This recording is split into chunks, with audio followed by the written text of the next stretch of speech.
रावपुरा विधानसभा में सक्रिय और कर्मठ कार्यकरों के सम्मान के लिए सक्रिय सम्मेलन कार्यक्रम का आयोजन करवाया गया था।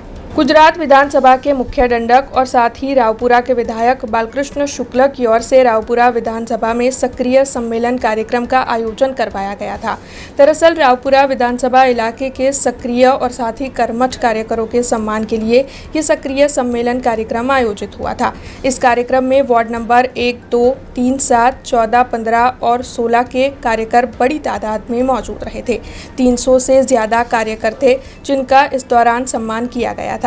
वैसे आपको बता दें कि इस आयोजन के तहत वडोदरा शहर भाजपा अध्यक्ष डॉक्टर जयप्रकाश सोनी, सांसद डॉक्टर हेमांग जोशी, मनीष भाई पटेल, गुजरात स्पोर्ट्स कन्वीनर और साथ ही शहर के विभिन्न कॉर्पोरेटर, वार्ड प्रमुख और भारतीय जनता पार्टी के अन्य अग्रणी भी मौजूद रहे थे। वडोदरा शहर में रावपुरा विधानसभा विस्तार वार्ड नंबर 1, 2, 3, 7, 14, 15 અને 16 सक्रिय कार्यकर्ताओं सम्मेलन आयोजन करवामां आव्युं छे।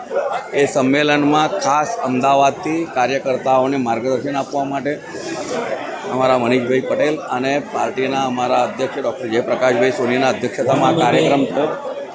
आपे जोयुं ते प्रमाणे तमाम कार्यकर्ताओं सक्रिय कार्यकर्ता अत्रे उपस्थित था और बधाने आशीर्वाद आपवा माटे खास अंजू मासी पण अत्रे उपस्थित था और खूब सरस रीते पार्टी द्वारा जे पण आयोजन करवामां आव्युं छे आगामी दिवसों में सक्रिय कार्यकर्ताओं शू काम करे तेना माटेनुं मार्गदर्शन मळ्युं ते बदल पार्टीना अध्यक्ष और आखा टीमनो खूब आभार। हमसे जुड़े रहने के लिए हमारे YouTube चैनल को सब्सक्राइब करें और नई वीडियो की नोटिफिकेशन के लिए बेल आइकॉन को दबाएं।